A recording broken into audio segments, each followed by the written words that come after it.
Today we are going to talk about Mahatma Gandhi.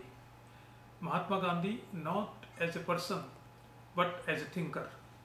The problem with Indians especially is that Mahatma Gandhi is quite near to us, and that is why when we talk of Mahatma Gandhi as a thinker, the problem arises that we shift our attention to his personality. His personality was so big or so impressive that we always get engulfed by his personality.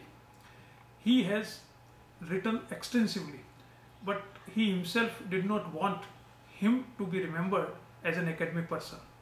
He has said that I am not built for academic writings. I am a man of action. What I have done should be taken care of and not what I have said, because it is accused that he used to change his stand frequently, but he has always maintained that I don't have any fetish for consistency. I go for whatever truth comes to my mind, and I always change my stand if you say it that it is a change of stand, because I see truth in a new fashion. So he was primarily concerned with a pursuit of truth. He was born in 1869 in India, and he was killed by a fanatic in 1948. The period of Indian history from 1920 to 1947 is known as period of Mahatma Gandhi. Mahatma Gandhi went to England as a young boy of 18 years. He studied law there. He came back to India and tried to do legal profession, but he was not very successful. So when he got an offer from South Africa to go there and assist a lawyer, so he went there.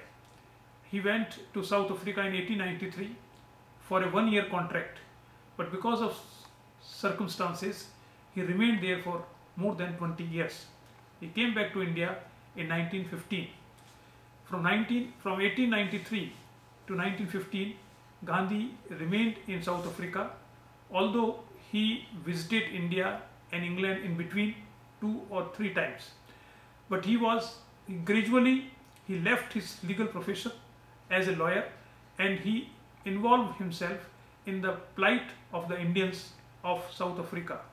He started writing petitions, and then to South Africa, and then to British government, and also tried to invoke the concept of justice in British Parliament by saying that the South African government is not following the policy of justice.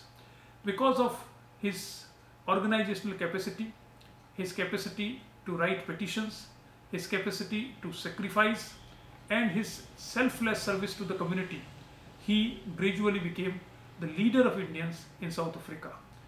Whatever he has written was not written in a fashion in which a political philosopher writes something, because he was not a trained philosopher. He was simply an activist who grew from truth to truth, and that is why in 1925, when he wrote his autobiography, he mentions the title that it is My Experiments with Truth, because he believed that his life was nothing but experiments with truth. His association with truth and non-violence was very long.